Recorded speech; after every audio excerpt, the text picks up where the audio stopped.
Israel और Iran के समर्थक लड़ाकों की लड़ाई कई देशों के बारूदी घमासान में बदलती दिख रही है, जिसमें नेतन्याहू की हार की 100% गारंटी भी दी जा रही है। क्योंकि इजराइल ईरान टकराव में सऊदी अरब के प्रिंस मोहम्मद बिन सलमान वॉर चेंजर लीडर बन चुके हैं। प्रिंस सलमान के हाथ इस युद्ध की सुप्रीम कमान ईरान थमा सकता है। प्रिंस सलमान को प्रेसिडेंट पुतिन का भी फुल सपोर्ट मिल सकता है। यानी इजराइल के खिलाफ युद्ध में अब अरब वर्ल्ड का अलायंस उतरने जा रहा है। क्राउन प्रिंस मोहम्मद बिन सलमान को ईरान ने साध लिया है, जिसके साथ ही अरब वर्ल्ड का सबसे ताकतवर और दौलतमंद साथी ईरान के साथ आ चुका है।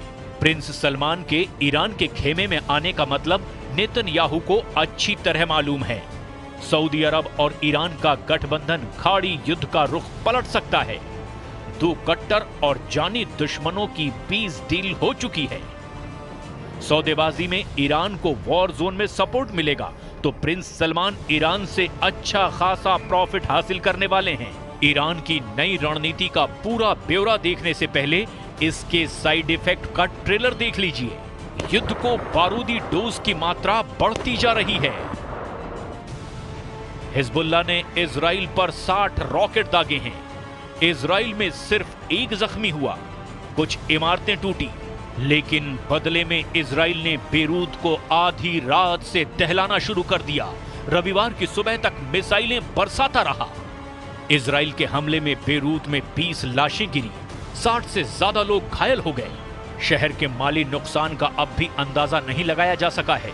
इजराइल अंधाधुंध बंकर बस्टर बम के धमाके कर रहा है, तो उधर हिजबुल्ला फाइटर भी जोरदार पलटवार कर रहे हैं।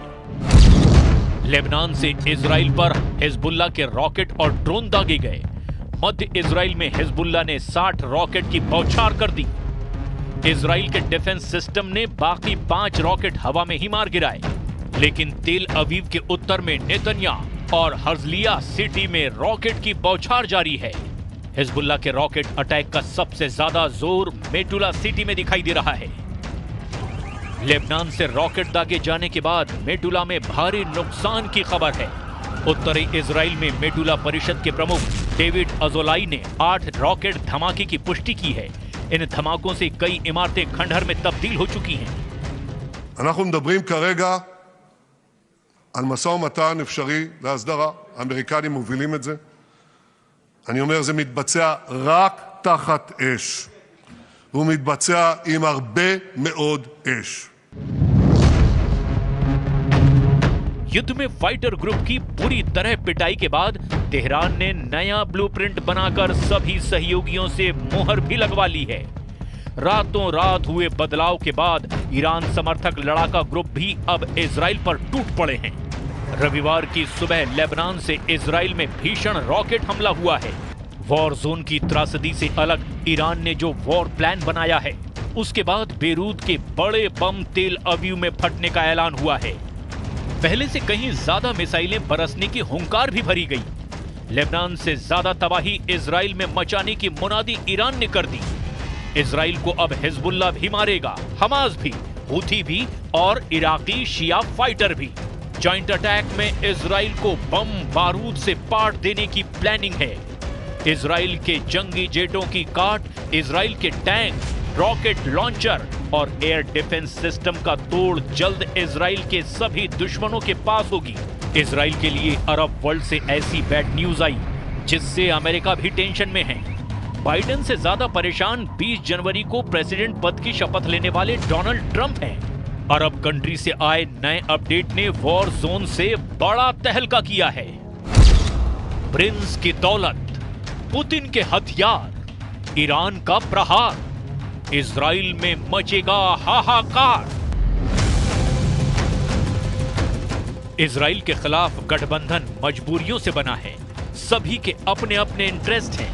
सऊदी अरब, ईरान और रूस के एक पलड़े में आने की वजह आपको बताते हैं। ईरान को इजराइल से युद्ध जीतने के लिए हथियार चाहिए। ईरान को हथियार रूस देने को तैयार है, दे भी रहा है, लेकिन जंग जीतने के लिए जितने हथियार की दरकार है उतनी दौलत ईरान के पास नहीं। ईरान की मजबूरी समझी जा सकती है, तो रूस भी मुफ्त में हथियार दे नहीं सकता, क्योंकि पुतिन खुद यूक्रेन जंग में उलझे हुए हैं, युद्ध के खर्चे से परेशान हैं। पुतिन को भी युद्ध जारी रखने के लिए बेहिसाब दौलत चाहिए। ईरान से दोस्ती निभाने के लिए पुतिन हथियार देंगे, लेकिन उसकी कीमत ईरान कहां से चुकाएगा? इन सभी प्रॉब्लम का सलूशन किसी के पास है, तो वो है सऊदी अरब के क्राउन प्रिंस मोहम्मद बिन सलमान, जिन्हें ईरान के सुप्रीम लीडर अपने खेमे में लाने में लगभग कामयाब हो चुके हैं। अमेरिका ने अगर अड़ंगा नहीं लगाया तो अरब वर्ल्ड में बना नया अलायंस इजराइल को युद्ध में धूल चटा देगा। नेतन्याहू के खिलाफ ईरान ने सारे मोहरे सेट कर दिए हैं। खामनेई की वॉर डील सुपर पावर को सन्न करने वाली है। सऊदी अरब अब तक अमेरिका का सबसे बड़ा सहयोगी रहा है। प्रिंस सलमान ने अमेरिका की अनदेखी कभी भी नहीं की है। बदले हुए हालात में प्रिंस सुपर पावर को भी अनसुना कर सकते हैं, और ऐसा इसीलिए कि ईरान और सऊदी की डील डन हो चुकी है। ईरान के डिप्टी विदेश मंत्री माजिद तख्त रवंची ने सऊदी अरब के साथ स्थायी शांति की पेशकश की है।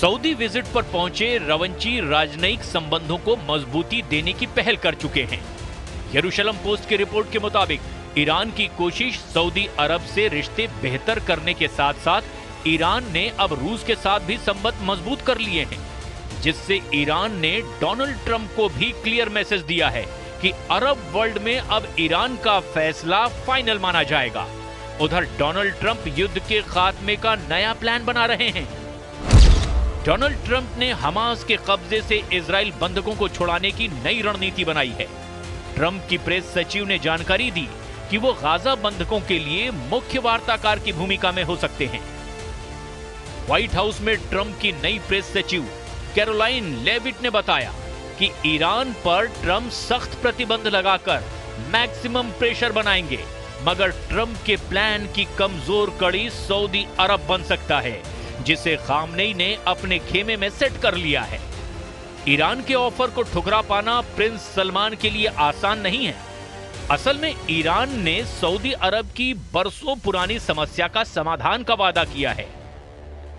ये तेल कारोबार से जुड़ी प्रॉब्लम है, उस ऑयल रूट की जिस पर ईरान का कंट्रोल है। हॉर्मुज जल डमरू मध्य रूट की तेल कारोबार में अहम भूमिका है, जिसे ऐसे समझा जा सकता है कि फारस की खाड़ी से ओमान की खाड़ी और अरब सागर तक हॉर्मुज जल डमरू के मध्य से हर दिन 20 मिलियन बैरल तेल का कारोबार होता है, और यह दुनिया के तेल व्यापार का 30% है। सऊदी अरब, संयुक्त अरब अमीरात, ओमान, ईरान, कतर और कुवैत ऊर्जा आपूर्ति के लिए इसी रूट पर बहुत ज्यादा डिपेंड करते हैं, जिसमें खास बात यह है कि हॉर्मुज जल डमरू मध्य पर ईरान का नियंत्रण है। ईरान ऑयल रूट की सबसे बड़ी अड़चनें दूर करके सऊदी अरब और अरब देशों को अपने पाले में लाने की कोशिश में जुटा है। इसके साथ ही ईरान सऊदी अरब के प्रिंस के ड्रीम प्रोजेक्ट सलमान नहर को बनवाने में भी मदद कर सकता है। प्रिंस सलमान ने साल 2015 में नए ऑयल रूट का प्रस्ताव पेश किया, जिसमें 950 किलोमीटर लंबी नहर बना करके अलग रूट से तेल कारोबार की योजना बनाई गई, जिसमें 950 किलोमीटर लंबी नहर अरब की खाड़ी को अदन की खाड़ी से जोड़ेगी, जो सऊदी अरब के पूर्वी प्रांत से यमन के रास्ते अदन की खाड़ी को जोड़ेगा, जिससे तेल कारोबार में कम वक्त लगेगा और बड़ी बचत भी होगी। प्रिंस सलमान की सारी प्रॉब्लम सॉल्व करने के एवज में ईरान सिर्फ उनसे आर्थिक मदद चाहता है, जिससे ऐसे हथियार की खरीद की जाए जो इजराइल को युद्ध में हराने के लिए काफी हो। रूस और तुर्की के पास ऐसे हथियार हैं। प्रेसिडेंट पुतिन ने पहले भी ईरान को हथियार सप्लाई कर मुश्किल वक्त में साथ दिया है। अच्छी डील मिलने पर प्रेसिडेंट पुतिन ईरान को हर तरह से हथियार से मदद पहुंचाने से नहीं हिचकेंगे, क्योंकि उन्हें खाड़ी युद्ध में किसी भी कीमत पर अमेरिका को मात देनी है, जो इजराइल के साथ मजबूती से डटा है। सुपर पावर के खिलाफ किसी भी मोर्चे पर पुतिन उसके दुश्मनों के साथ ही होंगे, ये भी तय है। ऐसे में इजराइल का युद्ध में बचना मुश्किल होगा। रूस के हथियारों की मार दुनिया यूक्रेन युद्ध में देख रही है। हाइपरसोनिक मिसाइलों से मची तबाही ने दुनिया भर को थर्रा दिया है। नेटो जैसा सैन्य संगठन भी रूस से सीधे टकराने की हिम्मत नहीं जुटा पा रहा। ऐसे में इजराइल अकेले तमाम दुश्मनों के आगे कितने दिन टिक पाएगा, ये बताने की जरूरत नहीं। और फिर युद्ध में अमेरिका के साथ के बगैर इजराइल का बचना भी बहुत मुश्किल होगा।